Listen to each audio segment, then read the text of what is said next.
요한이서 여행은 그런 의미에서 진리와 함께하는 인생, 그래서 성경의 진리, 성경을 통해 저에게 찾아오는 그 진리와 함께하는 인생이라는 제목으로 함께 좀 살펴보도록 하겠습니다. 여러분, 아주 옛날 멀리 떨어진 한 나라에 앞을 보지 못하는 6분이 있었습니다. 근데 어느 날 어떤 소문을 듣게 됐냐면 코끼리가 마을 앞을 지나간다는 이야기를 듣게 됐어요. 그래서 비록 코끼리를 보지는 못하지만 한번 직접 만져봐야겠다, 그런 소망을 갖게 됐습니다. 그래서 다른 분들의 도움을 받아서 코끼리를 각자가 이렇게 만져볼 수 있게 됐어요. 근데 코끼리가 워낙 크잖아요. 그러니까 다 만져보진 못하고 부분 부분을 만져보게 됐는데, 첫 번째 사람은 코끼리의 어디를 만져보게 됐지요? 상하 부분을 만져보게 됐어요. 그러더니 말하기를 코끼리를 묘사를 직접 다 이제 하기로 했는데, 내가 느끼기엔 코끼리는 뭐와 같다? 야, 창과 같다, 이렇게 얘기하는 겁니다. 자기가 만져본 그 부분을 가지고 얘기하는 거지. 그 다음에 두 번째 분은 코끼리의 어디를 만져봐서요? 코를 만져봤습니다. 그러더니 야, 내가 느끼기에 코끼리는 뭐 같아? 뱀 같아, 그러는 게. 코끼리는 하나인데 다 다르게 말하는 겁니다. 만진 부분이 달라서 그렇지. 세 번째 분은 코끼리의 이 귀 부분을 만졌어요. 코끼리가 펄럭펄럭거리지. 그러니까 뭐라 그랬을까요? 야, 내가 느끼기에 코끼리는 부채 같아, 그랬어요. 코끼리는 하나인데. 그리고 네 번째 분은 이 큰 등을 이렇게 좀 이렇게 만져보게 됐어요. 코끼리 뭐 같다 그랬을까요? 야, 이 코끼리는 벽 같아, 이렇게 이야기하는. 다섯 번째 분은 코끼리의 다리를 만져봤어요. 그러니까 뭐 같아요? 이게 뭔가 굵은 나무 같다는 겁니다. 마지막 분은 꼬리를 만졌어요. 얘는 뭐라 그랬을까요? 얘 뭐 코끼리는 밧줄 같아, 그랬어요. 여러분, 6사람이 코끼리를 각자 만졌는데 말하는 게 다 달랐어요. 전해오는 이야기에 따르면 야, 나는 이거 같아, 나는 이거 같아 이야기하다가 서로 싸웠답니다. 내 말이 맞다가. 근데 이걸 지켜보는 한 사람이 있었습니다. 이 한 사람은 뭐 다 코끼리의 전체 모습을 볼 수 있었어요. 이 사람이 이 6명의 서로 이야기하고 논쟁하는 사람에게 와서는 뭐라고 그랬을까요? 여러분 말이 다 옳습니다. 그러니 싸우지 마십시오, 그랬어요. 코끼리를 보면 이 전체 모습이지만 전체 모습을 보지 못하고 각자 부분 부분을 보고 만지고 그걸 말한 거예요. 근데 사실 뭐 다 맞다, 뭐 이렇게 이야기하는 겁니다. 그러니 싸우지 말라는 거예요. 여러분, 이 이야기의 포인트가 어디에 있을까요? 이 이야기를 하는 분들은 소위 말하는 종교 다원주의 혹은 상대주의 뭐 이런 거 이야기할 때 이런 이야기들을 사용합니다. 야, 누구든 절대 진리를 내가 안다고 말할 수 없다는 거예요. 왜? 각자 부분을 만진 거니까. 그래서 서로 다른 모든 종교는 뭐 기독교든 유교든 불교든 이슬람교든 코끼리 만지는 것과 비슷하다는 거예요. 그러니 내용과 방식은 다를지라도 궁극적으로 야, 같은 하나님을 사실 부분 부분을 말하고 부분 부분을 강조하니까 서로 싸우지 말자, 뭐 이런 어떤 주장을 하는데 이야기가 사용되곤 합니다. 여러분, 그런데 이 코끼리의 비유는 실제를 잘 설명해주고 있을까요? 여기 문제가 좀 있어요. 무슨 문제가 있을까요? 요거 저는 동의하지 않습니다. 뭐 그럴듯하지만 아니에요. 문제가 있습니다. 요게 문제입니다. 이 이야기에서 하나님은 어디에 비유됐어요? 코끼리에 비유된 거예요.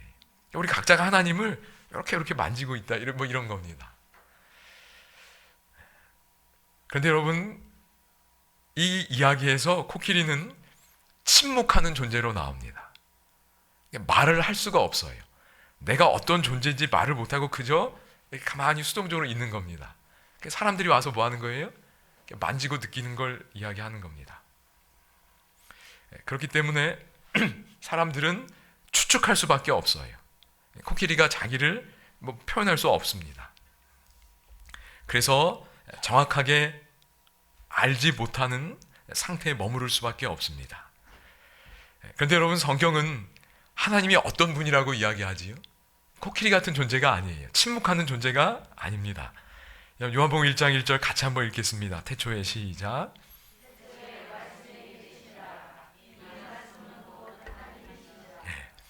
네. 시간상 보면 성경에서 가장 앞선 구절이라고 생각이 됩니다. 태초예요.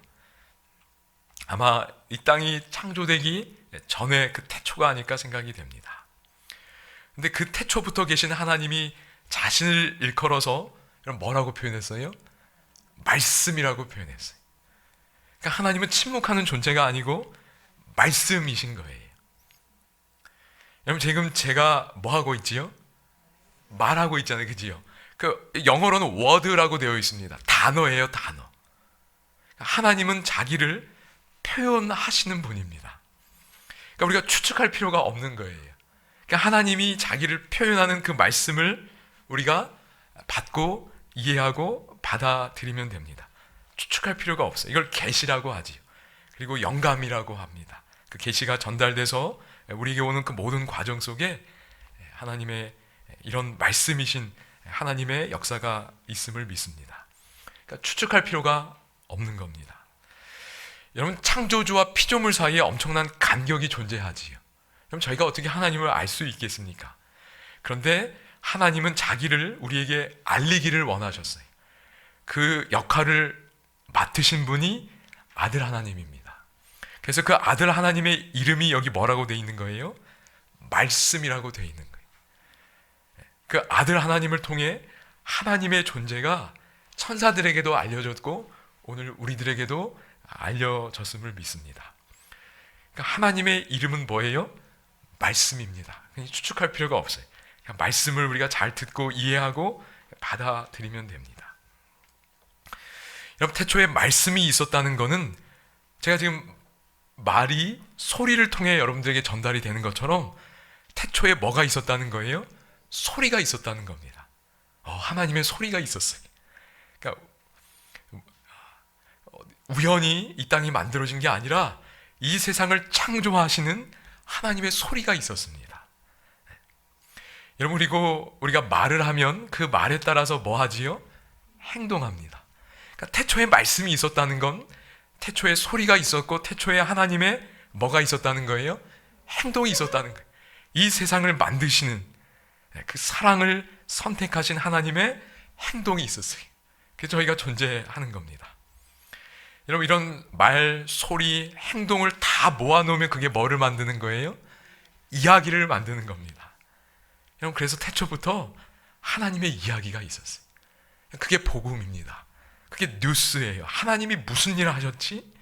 무슨 일을 하고 있지? 그게 뉴스이고 복음이라고 믿습니다.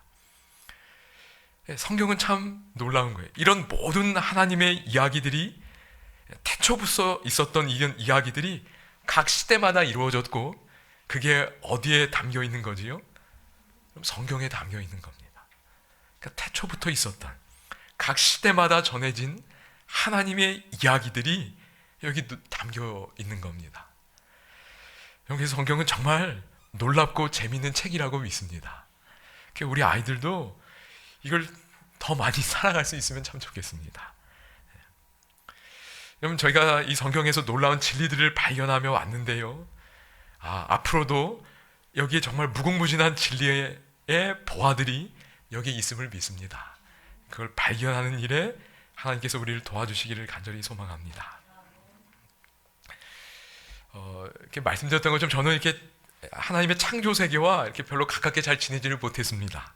근데 하나님의 은혜로 조금씩 가까워지고 있는데 별새꽃들에 계신 분들의 도움을 받아서 참 좋은 분들이십니다. 참 고맙습니다. 올해 저도 이제 새를 조금 더 이렇게 관찰하는 일을 좀 시작하게 됐습니다. 그리고 아이들이 이렇게 좋아하게 돼서 이렇게 좀 새를 보러 다녔는데 몇 달 전에 그 유부도라는 곳에 좀 다녀왔습니다. 군산에서 배를 타고 한 5분 정도 가면 거기 새들이 있어요. 이런 새들이 있습니다. 그런데 그 넓적부리 도요라는 새는 제가 듣기로 전 세계에 또 달라졌을 수 있겠지만 200마리 정도밖에 안 된대요. 전 세계에. 그래서 제가 갔을 때도 새 전문가들이 여기 와 계셨습니다. 이렇게 환경 관심 많이 가신 분들, 또 새를 관찰하는 분들이 꽤 여러 분 와 계셨는데, 그분들이 와서 특별히 무슨 새에 관심이 많을까요? 예를 들면 그런 새들, 개체수가 적은 새가 지금 이게 얼마나 왔나, 이게 관심이 있는 거예요. 그래서 다른 새들도 관찰하지만 이 넓적부리 도요가 몇 마리가 왔나, 이걸 보는 겁니다. 근데 그날 오셨던 분들의 이야기에 따르면 4마리 정도가 왔대요. 여기 수만 마리까지 됐는지 모르겠는데 하여튼 엄청 많은 새들이 있는데 4마리가 왔다는 거예요. 근데 그걸 보는 분들도 대단하신 것 같아요. 몇 마리가 왔는지 그걸 세는 분들이 저는 정말 존경스럽다고요. 그 넓적부리를 딱 보면 그 전문가들이 중계를 해줍니다. 어디에 있다고. 그럼 이제 저와 같은 초보자들이 그걸 얘기를 듣고 그걸 발견하려고 다 따라가는데 저는 못 봤어요. 이게 보이지가 않아요. 왜냐하면 되게 비슷합니다. 여기에 넓적부리 도요가 있습니다. 근데 보이시는지 모르겠는데 넓적부리 도요가 좀도요랑 되게 비슷해요. 그런데 부리 모양이 밥주걱 같아요. 그러니까 부리 모양만 다릅니다. 혹시 보이시나 모르겠습니다. 근데 그걸 보려고 하는데 얘네들이 가만히 있지 않고 탁탁탁 그러거든요. 그러니까 이렇게 볼 수가 없었어요. 제 첫째 아이도 그 설명을 듣고 찍으려고 하는데 안 보이는 겁니다. 그래서 어떻게 찍었냐면 이렇게 툭툭툭 찍었어요. 그냥 혹시 걸릴까. 그리고 이제 숙소에 돌아와서 그걸 보는 겁니다. 제가 샤워를 하고 있는데 아이가 갑자기 넓적부리 도요다 이렇게 소리치더라고요.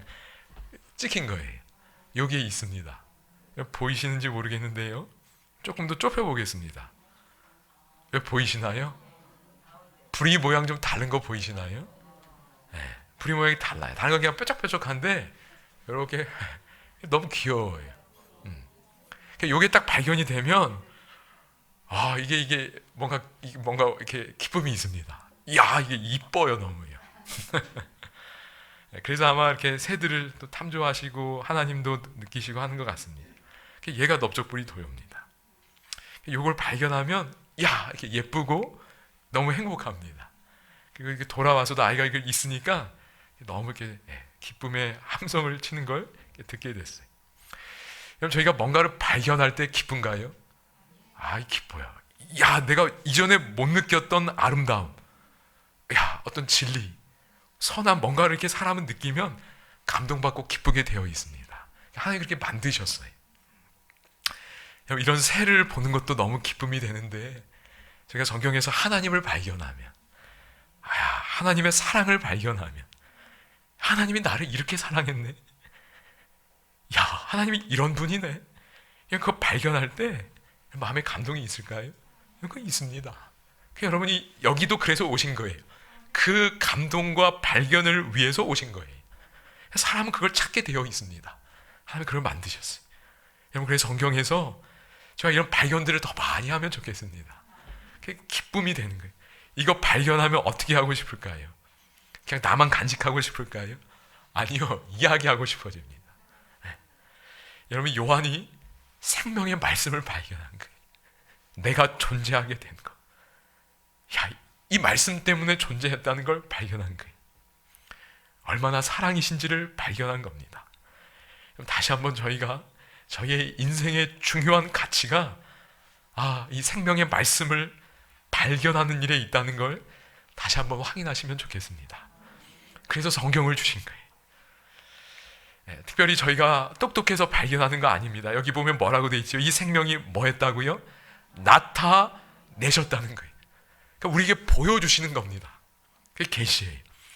여기 2절에도 아버지와 함께 계시다가 우리에게 뭐 하셨다고요? 나타내셨다는 거예요.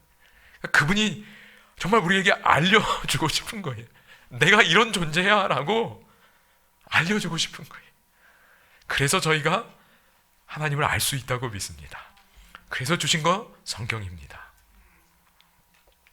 여러분, 여기 보면 멸망하는 자들의 특징이 데살로니가후서 2장에 나와 있어요. 뭐를 안 받았대요? 진리의 사랑을 받지 않은 겁니다.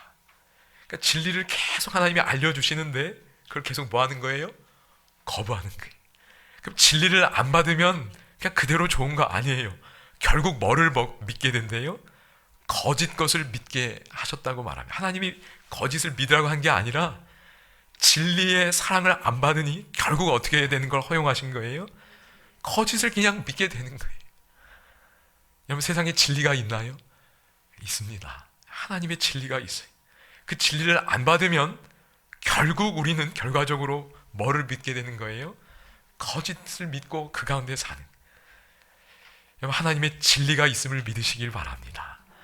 그리고 그 진리의 사랑을 받으시기를 바랍니다. 그 진리를 발견할 때 여러분 정말 아름답고 행복하다고 믿습니다. 여러분이 에케하르트 뮬러라는 분입니다. 아까 말씀드렸던 분인데요. 이분이 요한 이서를 설명하면서 요한 이서에서 가장 중요한 단어 중에 하나가 뭐라고 그랬어요? 진리라는 거예요.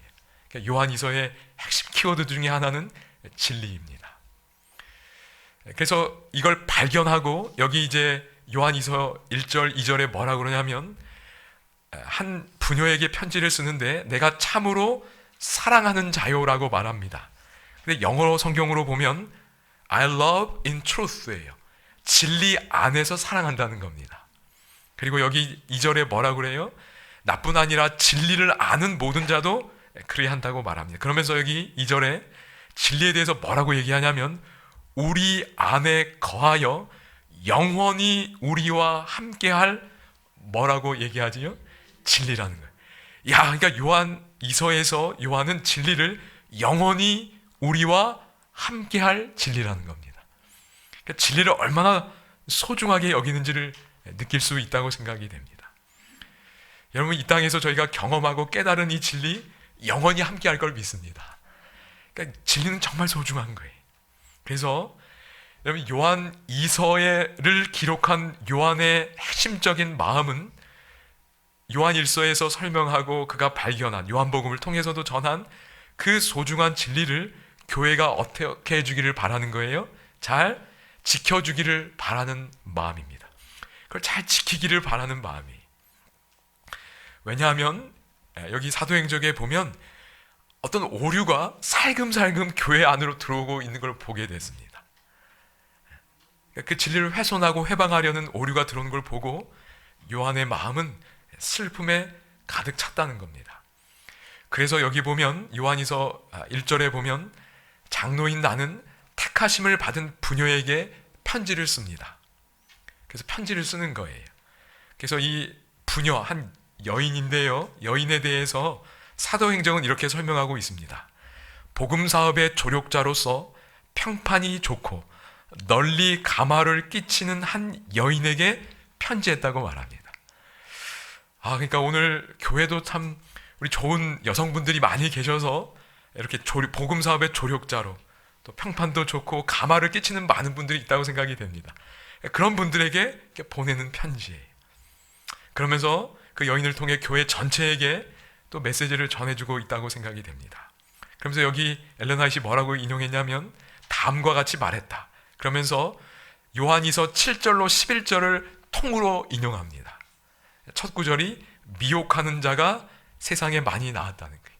그러니까 진리에서 떠나게 하고 진리를 깨닫는 일을 방해하는 미혹하는 자들이 많은 것에 대해 염려하면서 진리를 사랑하고 잘 지켜주기를 바라는 마음으로 쓴 편지가 요한이서입니다. 진리가 얼마나 소중한지 이렇게 이야기합니다. 지나쳐. 같이 한번 읽겠습니다. 시작.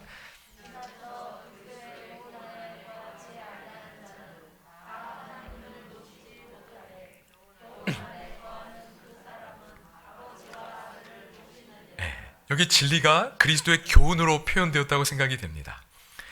그리스도의 교훈, 하나님이 그리스도를 통해 주신 그 진리 안에 거하지 아니하는 자는 하나님을 모시지 못하는 거예요.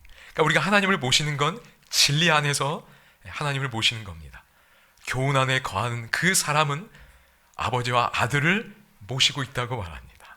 오늘 저희가 진리 안에 거하면 우리가 하나님 아버지와 아들을 뭐하고 있다고요? 모시고 있는 겁니다. 그러니까 진리가 얼마나 소중한지요. 그래서 요한 이서에 보면 이렇게 아주 강한 메시지를 접하게 됩니다. 누구든지 이 교훈, 진리의 교훈을 가지지 않고 너에게 나가든 그를 뭐하지도 말라고요? 집에 들이지도 말래요. 뭐도 하지 말래요? 인사도 하지 말래. 좀 세지 않나요? 집에 들이지도 말고 인사도 하지 말래. 그에게 인사하는 자는 그 악한 일에 참여한다고 말합니다. 그러니까 진리를 지키기를 얼마나 갈망하고 있는지를 좀 느끼시면 좋겠습니다. 그 재림교회 성경 주석에 보니까 이 구절을 이해하는 데 도움이 되는 이런 설명이 있었습니다. 사도의 나이를 감안할 때 첫 번째 편지 직후에 이 요한이서가 기록된 것으로 보입니다. 두 번째 편지에 의해 밝혀지는 부가적인 요소는 비슷한 내용들이 많지요.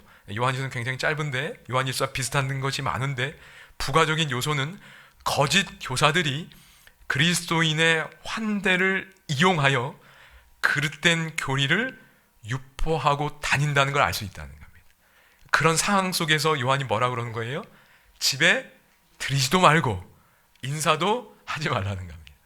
왜냐하면 그런 상황들이 여기 나타나 있었기 때문에 그렇습니다. 엘렌 화이트는 이렇게 설명합니다. 우리는 그리스도께서 위하여 돌아가신 영혼들을 사랑해야 하지만 뭐와 타협해서는 안 된다고요? 죄와 타협해서는 안 된다는 겁니다. 우리는 반역자들, 진리를 거스리는 자들과 연합하면서 이것을 사랑으로 불러서는 안 된다는 거예요. 하나님께서는 요한이 영혼을 멸망시키는 오류들을 반대한 것처럼 이 시대에 당신의 백성에게 의를 위하여 확고부동하게 서라고 요구하신다. 이런 진리에 대한 태도를 갖기를 하나님이 바라고 계심을 믿습니다. 그래서 요한이서 3절에 보면 이런 말씀이 나옵니다. 은혜와 긍휼과 평강이 하나님 아버지와 아버지의 아들 예수 그리스도께로부터 진리와 사랑 가운데서 우리와 함께 있으리라. 계속 진리를 강조하는 걸 보게 됩니다. 그래서 진리와 사랑이 함께 하기를 하나님은 바라고 계심을 믿습니다. 여기 앤드루스 대학에 나온 그 바이블 코멘타리에 보면 요한이서를 이렇게 설명합니다. 그리스도인의 사랑은 뭐 안에서 표현되는 사랑이라고요? 진리 안에서 표현되는 사랑이. 사랑이라는 이름으로 진리를 훼손해서는 안 된다는 겁니다. 진리와 사랑이 함께 하기를 하나님은 바라고 계십니다. 네. 여러분, 저희가 교육을 할 때도 사랑과 진리가 함께하는 게 참 중요하다고 생각이 됩니다. 자녀를 사랑하는 마음으로 했는데 잘못 사랑할 때 있나요, 없나요? 있을 수 있다고 생각이 돼요.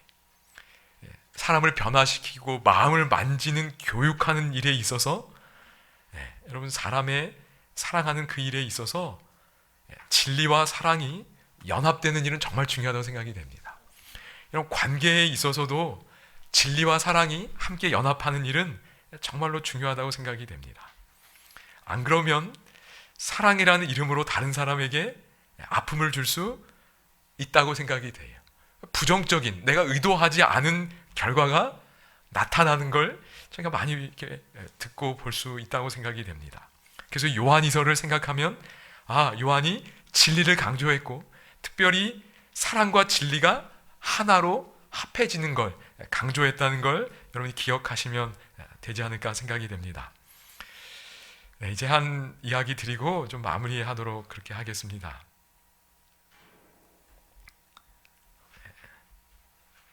예전에 이렇게 TV에 소개됐던 실험인데요. 여기 스탠퍼드 대학교에서 한 실험입니다. 스탠퍼드 대학의 사회심리학자인 드웩 교수가 실험을 했습니다. 꽤 유명한 교수님 같아요. 대상은 뉴욕의 5학년 초등학생들이었습니다. 쉬운 문제를 주고 시험을 보게 했어요. 아이들이 잘했겠지요. 그러니까 칭찬을 했습니다. 사랑의 마음으로, 학생들을 사랑하는 마음으로 격려와 칭찬을 했는데 좀 다르게 한 겁니다. 처음 어떤 학생들에게는 이렇게 했어요. 절반의 학생들에게는 야, 너 참 뭐하구나? 똑똑하네. 시험 잘 치네. 똑똑하네. 이랬어요. 그리고 절반의 아이들에게는 야, 너 참 애썼구나 라고 칭찬했습니다. 그러니까 아까 절반의 아이들에게는 지능에 대해, 결과에 대해 칭찬한 겁니다. 근데 이 아이들에게는 노력을 칭찬하고 과정에 대해 칭찬한 거예요. 여러분, 효과가 같을까요? 다를까요? 다르다는 거예요. 그러니까 똑같이 사랑의 마음으로 해줬는데 굉장한 차이를 가져온다는 겁니다. 두 번째 시험을 보게 했어요. 이렇게 칭찬한 다음에 좀 어려워졌습니다. 그런데 여기 선택하게 했습니다. 어려운 시험이 있었고 그 다음에 쉬운 시험이 있었어요. 여러분, 아이들이 어떤 선택을 했을까요? 과정에 대해 칭찬받은 아이들, 야, 노력하니까 너 참 모습이 보기 너무 좋다, 애썼어, 이런 칭찬을 받은 아이들은 90%의 아이들이 어려운 시험을 골랐답니다. 또 도전해 보는 거예요. 그런데 지능을 칭찬받은 아이, 결과를 칭찬받은 아이들은 대부분이 쉬운 시험을 골랐대요. 왜요? 어려운 시험 보면 내가 또 이 지능 좋다는 게 안 그렇다는 게 드러날 수 있잖아요. 그러니까 그걸 피하고 싶은 겁니다. 그래서 나는 계속 똑똑하고 싶어 라고 그 심리가 작동이 돼서 쉬운 시험 골랐다는 거예요. 그래서 이분 교수님이 이렇게 얘기합니다. 똑똑하다고 칭찬해주는 아이들은 좀 더 쉬운 걸 골랐고 멍청해 보일지 모를 위험을 피하려 했다는 거예요. 그러니까 사랑의 마음으로 똑같이 칭찬해줬습니다. 그런데 어떤 거에 초점을 두었나에 따라, 그 내용에 따라 전혀 다른 결과가 나왔다는 거예요. 세 번째 시험입니다. 똑같이 어려운 시험을 줬어요. 누가 시험 잘 봤을까요? 여러분, 여기 노력에 대해 칭찬받은 아이들은 어려운 문제를 반겼다는 거예요. 뭐 어려워도 괜찮아요. 굉장히 깊이 있게 몰두했다고 합니다. 심지어 몇몇 아이들은 그 문제를 풀어내기도 했다는 거예요. 그럴 필요 없었는데도. 그렇지만 똑똑하다고 칭찬받은 아이들은 어려운 시험을 보니까 낙담하고 실망했다는 거예요. 나 똑똑한 줄 알았는데 더 어려운 문제가 왔다는 겁니다. 그리고 또 네 번째 시험도 나오는데 처음에 봤던 똑같은 시험을 줬어요. 그랬더니 노력을 칭찬받은 아이들은 결과가 향상합니다. 여러분, 같은 사랑의 마음으로 하더라도 어떻게 하느냐에 따라 결과가 정말 달라지는 걸 보게 돼요. 그러니까 사랑과 진리가 어떻게 돼야 돼요? 합해져야 한다는 겁니다. 학교든 가정이든 교회든 다 교육하는 곳이지. 관계 속에서도 이게 동일하게 적용될 수 있다고 믿습니다. 우리의 모든 삶에 뭐가 함께 해야 될까요? 진리가 함께 할 때 정말 가장 아름답고 바람직한 결과들이 일어날 수 있음을 믿습니다. 그래서 요한이서 여행이 통해서 내 삶이 진리와 함께하는 인생이 되어야 한다는 걸, 그럼 모든 만남이 되어야 한다는 걸 여러분 다시 한번 마음속에 간직하시고 진리 되시는 그리스도를 통하여 그 진리를 더 잘 배우며 사랑하며 살아가는 우리의 삶이 되기를 소망합니다. 이제 마지막 주제 구절을 읽고 마치도록 하겠습니다. 또 사랑은 이것이니 우리가 그 계명을 따라 행하는 것이요라고 했어요. 사랑은 뭐라고요? 계명을 따라 행하는 거예요. 그러니까 여기 완전히 사랑과 진리가 하나로 된 모습을 보게 돼. 사랑은 단순히 감정이 아닙니다. 하나님의 진리의 계명, 말씀을 따라 행하는 것 자체가 그게 뭐라고요? 사랑이라는 거예요.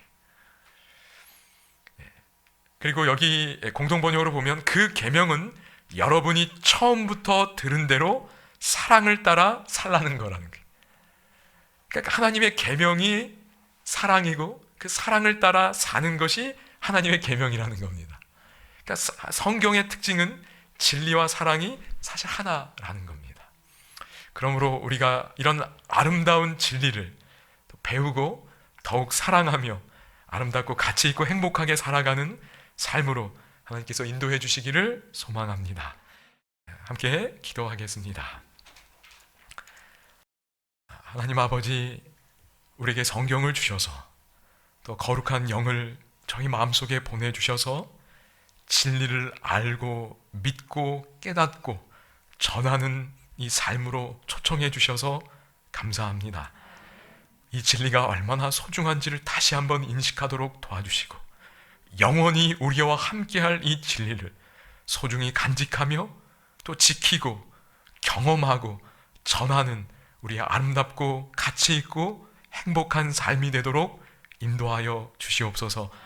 우리의 성경 여행이 계속되도록 도와주시고, 이 성경 여행 속에서 이제까지 발견하지 못한 정말 놀라운 진리들, 아름다운 우리 하나님의 마음과 모습을 발견하고 감동받고 행복하게 나누는 우리의 삶이 되도록 도와주시기를 예수님의 이름으로 기도드립니다.